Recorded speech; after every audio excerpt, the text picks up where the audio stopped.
Ito yung SBG mula dun sa west patungo dito sa east. Nilalagyan na nila ng mga scaffolding support sa gilid-gilid tapos mga net. May nagtanong din na kasikap sa atin na SBG daw yung girder na ginamit. Magiging parapet daw ba nito ay bakal? Sagot ko naman dito, kahit steel girder po yung ginamit, ang magiging slab nito ay konkreto. Konkreto din yung magiging parapet wall. Susundin lang yung nandun sa may una, ayan. Susundin lang yan patungo dito. Sinimulan ko to, walang naniniwala sa paligid ko.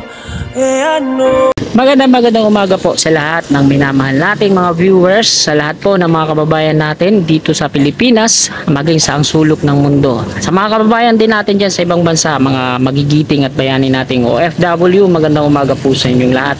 Nandito na naman po tayo sa may Road 10 Street, Santa Mesa, Manila, at magtutungo po tayo dyan sa Ramon Magsaysay Boulevard East at West upang magpaabot sa inyo ng panibagong update ngayong umaga po. Araw po ng Huwebes, ika-21 na po ng Disyembre, taong 2023, ikapito na po ng umaga. So bago tayo magtungo doon mga kasikap, big shout out kay Sir Ramil Paraino. Ayan, taga rito po siya sa may diyan sa Buenos Aires, may kantin po sila diyan sa may Altura Market. Ayan, niyayaya niya ako kumain diyan. So big shout out po sa inyo at magandang umaga po sa inyo, Sir Ramil. Diretso na po tayo dito mga kasikap sa ating update. Tingnan natin kung ano na yung mga latest na kaganapan ngayong umagang ito, no? Mula dito sa may Road 10 Street at papasok na tayo dito sa may Buenos Aires. So ito po yung viaduct ng NX Connector. Ayan yung Magsaysay entry, papasok yung trailer truck. Magsaysay exit naman dito sa ating gawing kanan. Na po tayo magtagal dito, diretso na po tayo dito.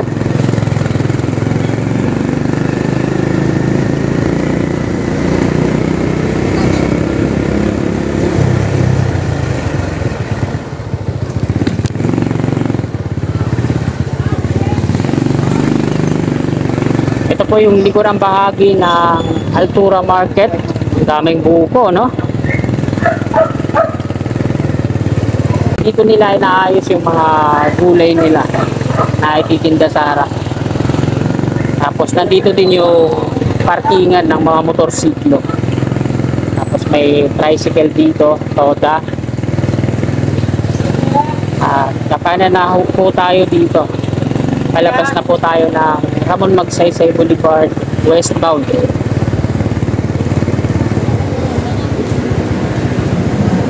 At ito yung footbridge, tawiran mula dito sa west patungo dun sa eastbound. Ito yung poste ng GCP at meron na rin mga mga chevron lines. Ayan. Sa kabila, ayan, napinturahan na rin nila, no? May mga chevron lines na rin. Ayan yung sa Center Island sa kaliwa natin. Nakita mula dito yung eastbound, mga steel box girders na nakakasana dyan. At ganoon din dito sa west.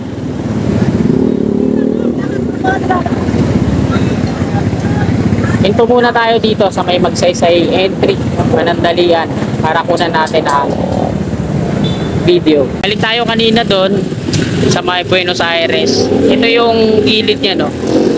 Kanal. So, may nagkapag-comment sa atin, kaduda-duda daw na magkaroon ng widening dito, no? Ito. Kasi magiging 10 lanes na daw po itong westbound pag nagkataon. Tingin ko naman dito, same pa din naman, no? Lalawak lang to. Bali itong Magsaysay entry lang yung ililipat. Doon na dadaan sa may sa may Buenos Aires siguro. Kung nagkataon na matupad yung sinabi ng mga homeowner dito na ang magiging bungad na daw ay doon sa may Buenos Aires at itong mga kabahayan na to ay mawawash out patungo doon. So ayan, di pa naman tiyak yan, pero may ako dito, may plano ako widening. Ang nakalagay, hahatiin lang tong Altura Market. So mahati lang siya, hindi siya totally na isasagad hanggang doon sa may Buenos Aires Street. So, pakita ko dito sa ilalim, ito yung magsaysay entry, ayan yung dulo dati ng ng NLEX connector na ginamitan nila ng reinforced concrete slab. Wala dito, ito na. Patungo doon sa east. So may mga ano na yung ilalim, no? Hindi ko alam kung steel deck ba to or sa mga ano kasikap natin dyan, comment nyo nga yung tamang tawag dito, no? Ang pagkaalam ko lang, steel deck to eh. Yung steel deck pala doon sa mismong ano, ilalim ng papatungan ng rebar para sa concrete slab naman. Ayan yung pile cap concrete foundation dyan sa ilalim. So open pa rin, di pa nagagawa. At ito yung westbound mula doon sa may footbridge, harap ng Altura Market, patungo yan dito. Ito naman yung katabing pile cap concrete foundation. Magsaysay exit, off ramp, ayan yung mga puntang Cubao, tumatawid sa interchange, punta dito sa kaliwa. Sa mga diretso naman, patungong Quiapo. Diretso na tayo mga kasikap. Bali mag-U-turn tayo sa dulo at lilipat tayo sa eastbound. Tara, let's go! Pakita ko lang yung rail track ng PNR. Ito yung magsaysay exit. Kaya ito na, may mga chevron lines, impact attenuator at mga daming reflectorized markings at thermoplastic pavement. Ito naman sa ating gawing kaliwa, yan pa rin yung dalawang gwardiya na nagbabantay dito sa pile cap foundation, Peter Island. Wala nang tumatambay na ano dyan, mga street leaders kasi may bantay.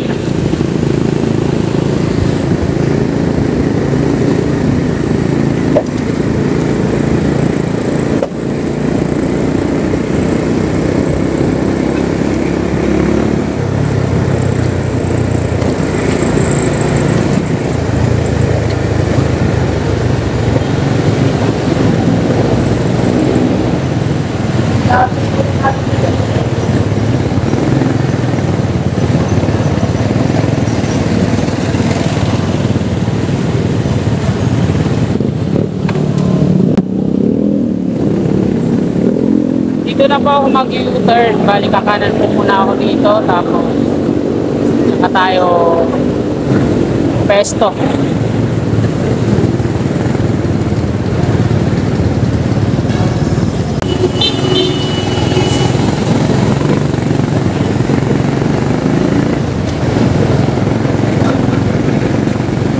Ayan, nakapag-U-turn na po tayo at nandito na tayo sa eastbound. Ilalim po tayo na Coresa Station na LRT2.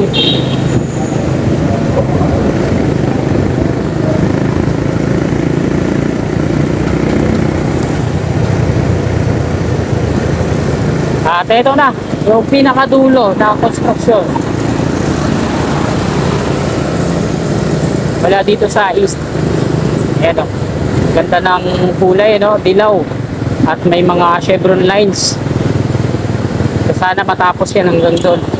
Dito nila nilagay yung mga roller crane nila. Tapos ito yung hydraulic crane. At dito muna tayo sa ating gawing kanan sa gilid. Kuha tayo ng video dito. Wala doon sa dulo. Ito yung pile cap foundation dito sa ilalim ng LRT2 at ayun yung dulo ng connector. Ito yung SBG mula dun sa west patungo dito sa east. Nilalagyan na nila ng mga ano, ng mga scaffolding support sa gilid-gilid tapos mga net. Ay nagtanong din na kasikap sa atin na SBG daw yung girder na ginamit. Ang magiging parapet daw ba nito ay bakal. Ay, ang sagot ko naman dito, magsusundin lang yung nandun sa may una, ayan.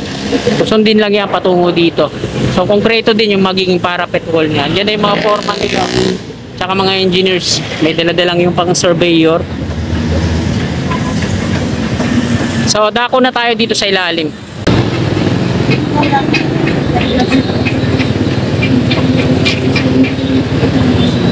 Bali, kunan po muna natin dito. Ito yung right of way ng NCR. Ito ba yung Paltok Street? Parang ito ata yun eh. Dito daw dadaan yung NCR. Sabi nang nakapag-comment sa atin na kasikap din natin. Paltok ba yun? So ito na yung lagay ngayon dito ng SBG patungo doon. Hula ko lang na magiging super T-girders na mula dito sa dulo. Hanggang doon sa PUP Santa Mesa yung mga girder na i-install. No?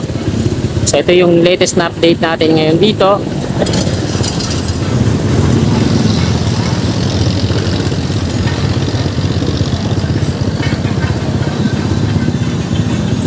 At magtungo naman tayo mga kasikap sa may section 2A ng Skyway Stage 3 para humaba yung video natin.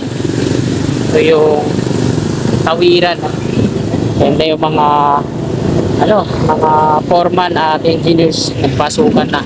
So itong building ng PLDT dun sa likod, no, nakalagpas yung coping beam. So baka matapyasan din yan, no.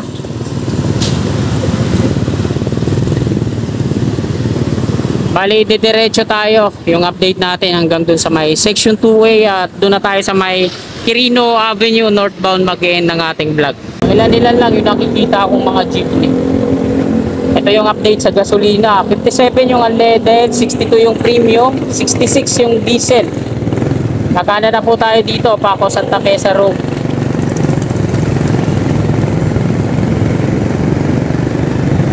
At maging dito, di rin matraffic. At ito na yung Mawe OSS pakanan. Ito na po yung section 2A ng Skyway Stage 3 from Tomas Claudio to PUP Santa Mesa hanggang dito. Ang contractor po nito ay Dumduma Construction and Trading Corporation. Bakit nilagyan ulit ng mga steel beam? Nilagyan ulit nila ng steel beam. Baka sa pangalawang pangalawang deck yung coping beam yung ipaprocess nila, no? Kasi mga masisipag nating mga workers ng Dumduma na nakasakay sa yung mga malalaking scaffolding. At ito yung pangatlong coping beam. Ay tuloy-tuloy pa rin ang kanilang paglalagay ng mga rebar cage, mobile crane sa ating gawing kanan, roller crane naman yung nandito sa unahan, mga drilling bucket ito para sa bore piling machine. Tapos meron din dito temporary steel casing, ayan. At ito yung dalawa dito na napapaikutan ng sheet pile. Ayan po yung gagawin nilang pier para makumpleto na yung hanay dito sa kanan ng mga pier na to. Ito yung pangalawa, iba nila na lalagyan ng mga temporary steel casing. At pag natapos na to dito sa hanay ng mga pier, saka na sila magagawa ng partner naman dito sa kaliwa. Sirain nila yung parapet wall na yan na maraming vandal. Patawid na po tayo dito sa Padre Jacinto Zamora Bridge. Yan, papunti lang yung mga nagja-jogging na mga lolo't lola natin ngayon. So yung ginagawa pala dun sa may Maui OSS ay hilera ng mga tubo ng nawasan na yan sa kanan natin. Inaayos na nila mga tubo ng nawasa bago pa mag-start NCR o North-South Commuters Railway Project. Ito yung magiging elevated na yung ating PNR. So hindi na siya sa baba dadaan. Kahit umulan, bumaha, tuloy-tuloy pa rin ang biyahe, hindi magkakancel operation kasi nasa taas na yung high elevation na siya. Ito po yung flyover mula dito sa dulo ng Zamora Bridge patungo yan doon sa may pababa sa Taana, Manila, pakaliwa. Ito yung i-demolish, i-decommissioning para sa NCR kasi ito yung magiging viaduct niya. Nakikiususero. Ito yung Tomas Claudio mga kasigap mula dito. Ayan, may mga rebar na yan. Partner din yan, double decker. So may ginawa kong edit dito. Ito yung edit ko. Ito yung mangyayari dito. May mga rebar na siya, pati yung coping beam may rebar na rin, kinain na ng kalawang. Ayan, mga round concrete form. Ito yung Tomas Claudio, umpisa na ang section 2A. Ayan, southbound sa taas, northbound sa baba. Patungo yan doon sa may tawid ng Zamora Bridge. At eto din yung umpisa ng Section 2B mula dyan, Tomas Claudio to San Juan River. Ang unang project na ginawa ng Dumduma Trading Corporation, Dumduma Construction. Dalawa yung ginawa ng Dumduma dito eh. Ito yung Section 2B mula dyan sa Tomas Claudio to San Juan River. Ito yung mga column nun, no? Yung ginamitan nila ng mga steel coping beam pala, sorry. Ito yung bumabaybay sa gitna ng San Juan River. Ito yung mga steel coping beam ginamit nila, no? Tapos dun naman sa kabila, flyover din yun, madidecommissioning din yan para sa NSCR. Pagbaba dito sa flyover na to, magkakaroon daw dito ng ano, parang U-box. Alam niyo naman siguro yung tsura ng U-box. Pero doon pa rin dadaan yung train. Dito sa Maytulay daw magkakaroon. Batay sa vlog ni Sir Bayo Cyber. Ayan, shoutout po kay Sir Bayo Cyber. Kung gusto nyo makakuha ng informasyon about po sa mga proyekto ng NSCR o North-South Computers Railway Project, yan. Detalyado at maayos na ipapaliwanag ni Sir Bayo Cyber kung ano yung mangyayari dito, yung ongoing plan dito. So dalawin po natin ang kanyang YouTube channel. Tapos pagdating dito sa Maytulay, Nagtaan Bridge link, aakyat naman daw dito. Ito naman yung patungong norte, yung flyover na yan, patungo din sa Zamora Bridge. So dalawa yung option para makapunta dito sa Quirino. Pwede kayo mag-counter dun sa flyover at pwede din dito. Labores na po yan dyan, panganan.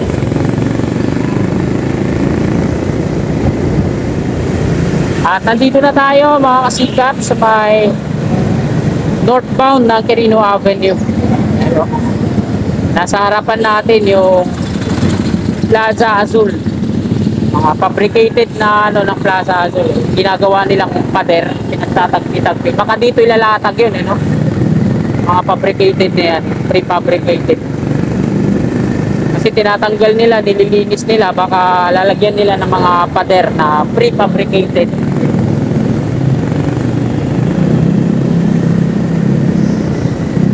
Ito yung tawiran, footbridge patungo dito sa Plaza Azul.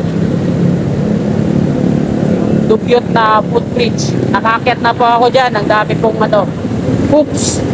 Kasi tabi sa mga kumakain. At kasula-sulasok yung amoy sa taas. Kaya hihira lang yung mga tumatawid dyan. Yung mga malalakas lang ang loob at palaban. Yung mahina yung sikura, wag nyo nang tanggayin. Ayan, may mga dwellers na naman. Mukhang kakatapos lang umebak Nagkaakat pa ng short Grabe naman. Grabe naman yarn. So ito yung Plaza Azul. Tinatanggal nila yung mga bahagi ng mga nakaumbok na lupa dito. Pinapatag nila, pinapantay dito sa pavement ng South Quirino Avenue. Ayan halos kapantay na siya dito. Gutter na lang yung pagitan.